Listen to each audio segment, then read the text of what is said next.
Hey guys, please do not skip ahead. This is very important. This month we are running Cancer Council Awareness Month. We are collecting donations for Cancer Council. It is to support a really good cause. So please, if you guys do have some spare change, even just $1 from everyone who views this video would go such a long way. Our goal is to reach $25,000 and it's going towards a really good cause, all 100% of the proceeds. So please, link will be down in the description. Donate if you can. And I hope you'll enjoy.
Thanks for watching, guys. Again, if you do have some spare change, please consider donating to the Cancer Council month that we are hosting here on the channel. It's a big collaboration with some streamers, YouTubers to raise funds for Cancer Council. 100% of the proceeds go towards them. Link will be down in the description. Please do donate if you have some spare change. Now onto the PC. This PC is fully built from scratch, from the ground up. Everything is custom about it. And the whole idea behind this system was to create the Logitech G logo, but in a PC form. So I think we've accomplished that really nicely. And out of it, we actually bought a new machine, the CNC machine. So we're gonna be able to do a lot more stuff like this here on the channel. So stick around if that is what you're interested in. Now, not only that, but this will be a giveaway PC. So if you guys would like to win, then you have to stick around to find out more information.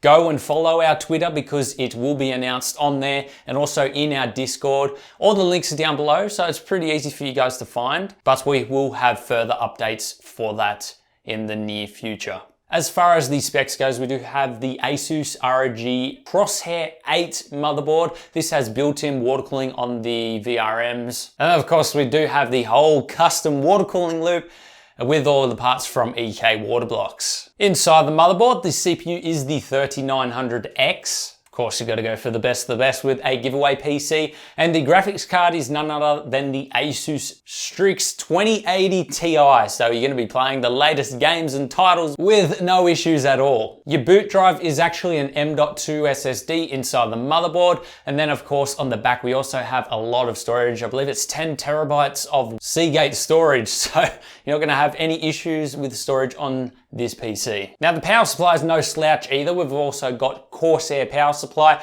really reliable power supply. Then we do have the Cooler Master sleeved cables to finish off the build. The RAM, unfortunately, they had no Trident Z in stock, so they went with the Trident Z Neo instead. Basically the same thing, and it's also Ryzen certified, so it's meant to work a little better. I don't know how well that works, but it is high speeds and you have lots of it. So that is what matters at the end of the day. Anyway guys, that is just a quick summary of the build. Hope you all enjoyed. A big thank you to Logitech and Mwave for approaching us, getting us part of this project. It is greatly appreciated. Remember to stay tuned for their giveaway. Just go follow our Twitter and we'll put it up on Twitter very soon. And you can join our Discord as well. It's all free. Links will be down in the description. If you like this video, consider leaving a like, consider subscribing as well if this is what you like. Check out more videos on the channel, lots of custom PCs, reviews, modding tutorials, and much more. And consider becoming a Patreon. If Patreon's not for you, we also have YouTube channel memberships, greatly appreciated, helps us out, keeps us going, keeps us building these PCs, because you know, it can become very expensive. Anyway guys, thanks for watching and we'll see you all in the next one.